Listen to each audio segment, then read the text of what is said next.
मी Punjab duck. आज आहे 1 September 2024. आज खांदा मळण आणि उद्या पोळा आहे. आपण सांगितलं होतं की पोळ्यापासून राज्यात खूप पाऊस पडणार आहे आणि मी या ठिकाणी आहे माझ्या शेतामध्ये. तर या ठिकाणी जवळपास पाऊस सुरू आहे, म्हणजे जोरदार पाऊस चालू झाला आहे. आमच्या परभणी जिल्ह्यात खूप रात्री 2 वाजल्यापासूनच पाऊस सुरू झाला आहे. कालच एक मेसेज टाकला होता की राज्यामध्ये म्हणजे बऱ्याच ठिकाणी मध्यरात्रीला पाऊस सुरू होणार आहे, म्हणून हा अंदाज लक्षात घ्यायचा. पण सर्वांना सांगू इच्छितो की राज्यात जवळपास सांगायचं झालं तर आता 1 तारखेपासून तर 4 तारखेपर्यंत जोराचा पाऊस पडणार आहे, मुसळधार पडणार आहे. म्हणून जरा काळजी घ्या. कारण की तुम्हाला एक सांगतो, 1 सप्टेंबरपासून 2023 पासून हा 1 ते 5 दरम्यान सप्टेंबर पडणारा हा पाऊस राज्यभर पडणार आहे, म्हणून हा अंदाज लक्षात घ्यायचा. आणि या पावसामध्ये विजेचा कडकडाट खूप राहणार आहे. आता दुपारनंतर 2:30च्या नंतर अशा जोरजोराने विजा कडकडणार आहेत, म्हणजे असं आवाज येणार आहे, लगेच विजा देखील पडतील. म्हणून शेतकऱ्यांनी काळजी घ्यावी. शेतामध्ये विजा चमकत असताना झाडाखाली थांबू नये, म्हणून हा अंदाज लक्षात घ्यायचा. त्याच्यानंतर राज्यात खूप जिल्ह्यात 4 सप्टेंबरपर्यंत मुसळधार पाऊस पडणार आहे. मुसळधार पावसाचे जिल्हे तुम्हाला एक सांगू इच्छितो: यवतमाळ जिल्हा, नांदेड जिल्हा, हिंगोली जिल्हा, अकोला जिल्हा, बुलढाणा, जालना, परभणी, बीड, लातूर, उस्मानाबाद, पंढरपूर, नगर, पुणे, नाशिक, धुळे, नंदुरबार, जळगाव, संभाजीनगर. म्हणजे या जिल्ह्यात म्हणजे मुसळधार पाऊस आजपासून म्हणजे 1 तारखेपासून 4 तारखेपर्यंत पडणार आहे, म्हणून सर्वांनी काळजी घ्यावी, सतर्क करावे. त्याच्यानंतर अतिमुसळधार तुम्हाला एक पाऊस सांगू इच्छितो, म्हणजे आजपासून दुपारनंतर अतिमुसळधार पाऊस पडणार आहे. आणि हा अतिमुसळधार पाऊस कुठं पडणार आहे सांगायचं झालं तर यवतमाळ जिल्ह्यात एक जोरदार पाऊस पडणार आहे, नांदेड जिल्ह्यात जोरदार पाऊस पडणार आहे, हिंगोली जिल्ह्यात पडणार आहे, परभणी जिल्ह्यात पडणार आहे, लातूर जिल्ह्यात पडणार आहे, बीड जिल्ह्यात पडणार आहे, नगर जिल्ह्यात पडणार आहे, संभाजीनगरकडे पडणार आहे, सोलापूरकडे पडणार आहे, नाशिककडे पडणार आहे, मुंबई, धुळे, नंदुरबार, जळगाव. मध्ये या 14 जिल्ह्यामध्ये अतिमुसळधार पाऊस पडणार आहे. या 14 जिल्ह्याचा पाऊस पडल्याच्या नंतर या 14 जिल्ह्याच्या वरी जायकवाडी धरण आहे आणि नाशिककडचं अतिवृष्टी देखील होईल. नगर आणि जालन्याच्या दरम्यान देखील अतिवृष्टी देखील होणार आहे. म्हणून धरण क्षेत्रातील लोकांनी, नदीकाठच्या लोकांनी काळजी घ्यावी, कारण की नदीला पूर देखील येईल, म्हणून हा अंदाज लक्षात घ्यायचा. आणि जायकवाडीच्या लाभ क्षेत्रामध्ये, कॅचमॅट एरियामध्ये नाशिककडं, नगरकडं खूप मुसळधार पाऊस पडणार आहे. त्याच्यामुळे त्या नद्याला पूर येणार आहे, त्याचं पाणी जायकवाडीला येणार आहे. जायकवाडीत जवळपास आजच सकाळची म्हणजे तिथून आलेल्या आकडेवारीनुसार जवळपास 85% जवळपास भरलं आहे. आणि तिकडून आवक तर क्युसेसनं खूप चालू आहे, 40 का 50 हजारांना चालू आहे. त्याच्यामुळे हे जायकवाड धरण उद्यापर्यंत ते 92पर्यंत जाईल, म्हणजे 2 सप्टेंबरपर्यंत 92 जाईल. आणि त्याच्यानंतर आणि उद्या आज रात्रीचा पाऊस पडला तर त्याच्यात पुन्हा आणखीन फ्लो जास्त वाढणार. 1.5 लाख क्युसेसनं जर पाणी आलं तर जायकवाडीचं पाणी सोडावं लागणार आहे. जायकवाडीचं पाणी सोडल्याच्या नंतर जायकवाडीच्या खाली जवळपास 12 बंधारे आहेत मोठे मोठे नांदेडपर्यंत.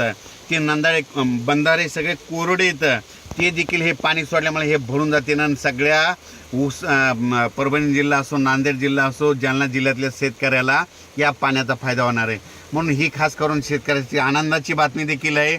पण पाणी सोडल्याच्या नंतर काही जणांच्या शेतात पाणी देखील जाईल. शेतकऱ्याच्या पाईपलाईन देखील आहे, त्यांनी तुम्ही आजच पाईपलाईन मोटर असेल तर काढून घ्या, नसा तुमच्या वाहून जातील, म्हणून हे देखील लक्षात येतं.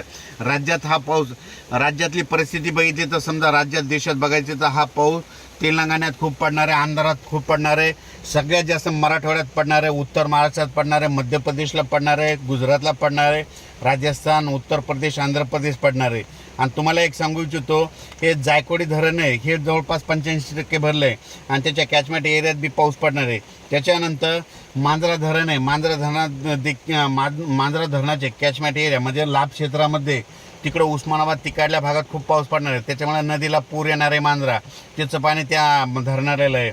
त्याच्यानंतर सिद्धेश्वर धरण जवळपास 60 का 62% झालेलं आहे, तर त्या सिद्धेश्वर धरणाच्या लाभ क्षेत्रामध्ये पाऊस पडणार आहे, त्याची देखील 75-80पर्यंत जाईल.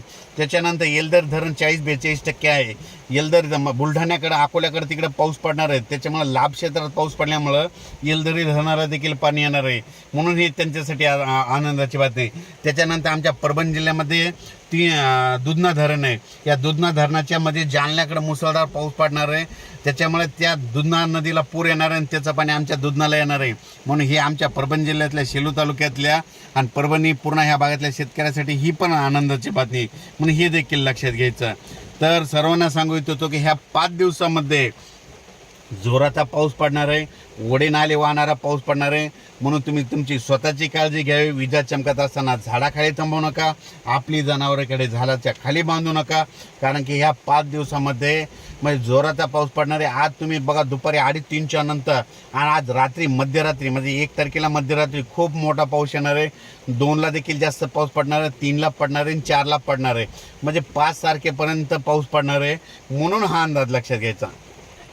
1 सप्टेंबर ते 5 सप्टेंबर दरम्यान म्हणजे पाथर्डी भागामध्ये करंजी घाट आहे बघा, त्या करंजी घाटाच्या आसपासच्या एरियामध्ये छोटे छोटे तळे आहेत, ते पुन्हा आता परत भरून ओसंडू लागतील. म्हणून हे करंजी घाटातल्या सर्व शेतकऱ्यांनी बीड जिल्ह्यातल्या लक्षात द्यायचं. गेवराई भागामध्ये छोटे छोटे तळे काही भरायचे राहिले ते देखील भरून जातील. त्याच्यानंतर जालना जिल्ह्यामध्ये रोयलागड हे म्हणजे दुष्काळ पट्ट्याचा एरिया, म्हणजे पाऊस पडत नाही त्या रोयलागड भागात, तर त्या ठिकाणी जे तळे येतात ते देखील ह्या म्हणजे आज उद्या ह्या 3 दिवसाच्या पावसात मुसळधार पावसामध्ये भरून जातील. म्हणून त्या रोयलागड क्षेत्रातील सगळे त्यांच्यासाठी आनंदाची बातमी. त्याच्यानंतर गंगापूर, वैजापूर, कन्नड, माहोरा, धाड, भोकरदन, सिल्लोड या भागामध्ये छोटे छोटे खूप तळे येतं, तर त्या तळे काहीतरी भरायचे राहिले होते. तर आता ह्या उद्याच्या पावसात म्हणजे 1 ते 5 सप्टेंबरच्या पावसात ते देखील भरून जातील. म्हणून हा अंदाज लक्षात घ्यायचा. सांगायचं झालं तर राज्यामध्ये आता 5 तारखेपर्यंत जोरदार पाऊस पडणार आहे. म्हणून हे सगळ्यांनी अंदाज लक्षात द्यायचा. अचानक वातावरणात बदल झाला तर लगेच एक मेसेज दिलं जाईल.